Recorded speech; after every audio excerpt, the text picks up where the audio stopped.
My music magazine could be distributed by a company such as IPC Media, or a subsidiary of Time Warner. IPC Media also produces and distributes the New Musical Express magazine, which I use to pastiche ideas for the creation of my country music magazine.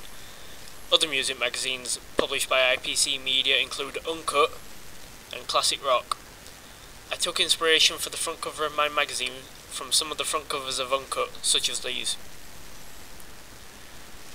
In my magazine I have featured advertisements that the reader can redeem a code to download 3 free tracks.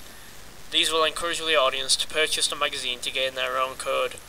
On the double page spread I have placed an advertisement at the end of the interview, advertising the album to be available on iTunes. This uses synergy and horizontal integration to promote across different media texts.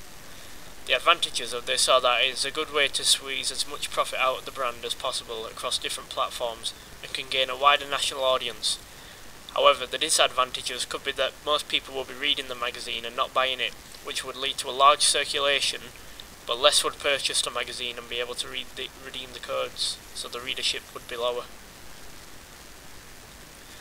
My magazine would most probably be sold in a large store such as W.H. Smith's that sells books and magazines with a huge range to choose from. This is a good option to attract large numbers of customers, and this shop is a trusted brand. However, amongst the other large range of magazines in this shop, the magazine may not stand out enough to catch someone's eye. My magazine is sold monthly at £3.20 and, as I've said before, is targeted for people with more disposable income and therefore advertises quite expensive brands such as Timberland, featured on my audience profile here. The audience will mainly be members of the ABC One profile of the NRS social grades. Country music is not largely popular in the UK. My magazine is therefore targeted at a niche audience, and therefore it could be hard to gain a larger audience. Although a large circulation could lead to increases in sales, as the name of the magazine will be better known amongst the public. When researching different conglomerates, I looked at magazines that these companies would publish and found out facts and readership figures about these magazines. Here are some readership figures taken from New Musical Express, published by IPC Media. I also discovered how these companies used horizontal integration and synergy to cross-promote their brands across different platforms of media which they own. For example, this is an Uncut banner featured on the NME website, advertising the other magazine they publish to the audience of the NME magazine. This can help increase the company's profits and is a good way of advertising. Here are more examples of this.